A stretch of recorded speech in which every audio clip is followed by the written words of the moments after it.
پاکستان کی سیاست میں آج کل ریحام خان جو کہ عمران خان کی سابق اہلیہ ہیں ان کی متنازع کتاب کے چرچے ہیں۔ یہ متنازع کتاب ابھی تک شائع نہیں ہوئی ہے، لیکن شائع ہونے سے پہلے ہی اس کتاب کو متنازع قرار دیا جا رہا ہے۔ ریحام خان نے اپنی آنے والی کتاب میں اپنے سابق شوہر اعجاز رحمان اور وسیم اکرم کی مرحوم اہلیہ پر بھی سنگین الزامات عائد کیے ہیں۔ انہوں نے زلفی بخاری اور انیلا خواجہ کو بھی نہیں چھوڑا۔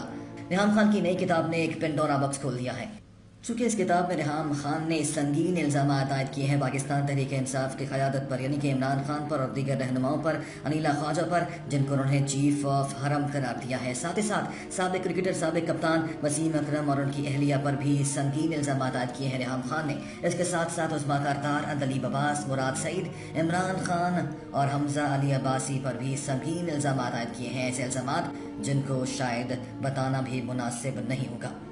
خواتین و حضرات، دا اردو ٹیچر میں آپ کو خوش آمدید کہتے ہیں۔ آج کی ویڈیو میں ہم بات کر رہے ہیں پاکستانی سیاست کی موجودہ صورتحال کی، جس میں ریحام خان اور ان کی متنازع کتاب کی کافی چرچے ہیں اور پاکستان تحریک انصاف تنقید کی زد میں ہے۔ وہیں پر ریحام خان کو بھی تنقید کا نشانہ بنایا جا رہا ہے پاکستان تحریک انصاف کے رہنماؤں کی جانب سے۔ اور ریحام خان کی متنازع کتاب، جس کا ذکر 2017 میں مسلم لیگ نون کے رہنما حنیف عباسی نے بھی کیا تھا، ان کے بیانات پر بھی سوال اٹھائے جا رہے ہیں۔ پاکستان تحریک انصاف کی قیادت ریحام خان پر الزامات لگا رہی ہے کہ ریحام خان نے پیسے لیے ہیں مسلم لیگ نون کی حکومت سے اس کتاب کو چھاپنے کے لیے اور عمران خان کو تنقید کا نشانہ بنانے کے لیے۔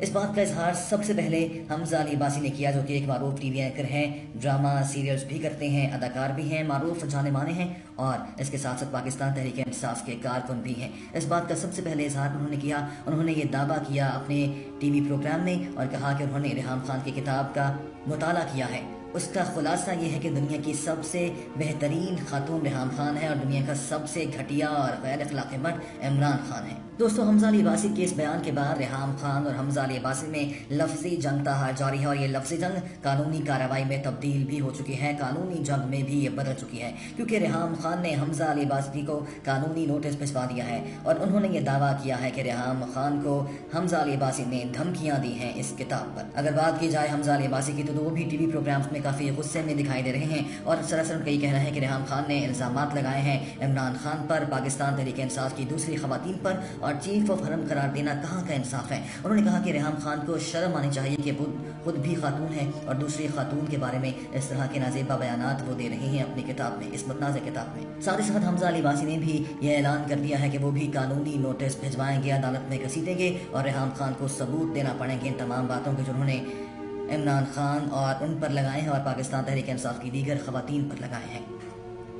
دوستوں، آپ کو یہ بھی بتاتے چلیں کہ ریحام خان نے اپنی کتاب میں یہ بھی کہا ہے کہ غیر اخلاقی حرکات تمام جو ہوتی ہیں وہ بنی گالہ میں ہوتی ہیں۔ جمائمہ کے بارے میں بھی نازیبا انہوں نے بیانات دیے ہیں اور سنگین الزامات لگائے ہیں اور غیر اخلاقی حرکات کے الزامات بھی لگائے ہیں، جبکہ عمران خان پر منشیات کے الزامات بھی لگائے ہیں۔ ریحام خان نے اپنی کتاب میں کہا ہے کہ عمران خان تمام قسم کی منشیات استعمال کرتے ہیں اور ریحام خان نے اپنی کتاب میں یہ بھی کہا ہے کہ جب بھی عمران خان سے ملنے حمزہ علی عباسی اور مراد سعید آتے تھے تو یہ تینوں علیحدہ کمرے میں بیٹھ کر پتہ نہیں کیا کرتے تھے۔ اس طرح کے الزامات، اس طرح کے گھنونے اور سنگین الزامات عائد کیے ہیں ریحام خان نے عمران خان، حمزہ علی عباسی اور مراد سعید پر بھی۔ دوستو، ابھی تک آپ نے اگر دا اردو ٹیچر کو سبسکرائب نہیں کیا تو ابھی ہمارے چینل کو سبسکرائب کریں اور بیل آئیکن پہ بھی کلک کریں تاکہ وہ تمام ویڈیوز پر وقت آپ کو مل جائیں جو ہم صرف آپ کے لیے لے کر آئیں گے۔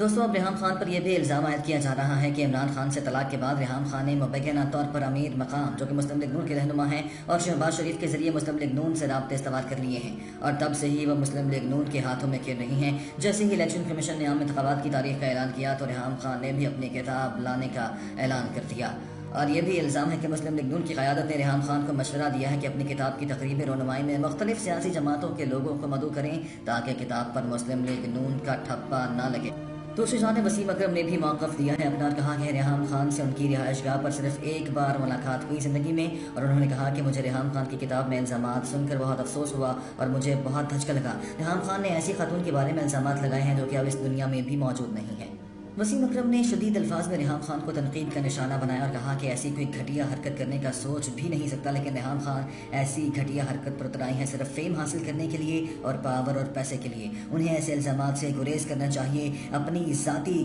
انا کے لیے، اپنی ذاتی تسکین کے لیے کسی کی زندگی پر ایسے سنگین الزامات عائد نہیں کرنے چاہیے۔ وسیم اکرم نے یہ بھی کہا کہ میں چپ نہیں بیٹھوں گا اور ان کو نوٹس بھجواؤں گا، قانونی طور پر ان کا پیچھا کروں گا۔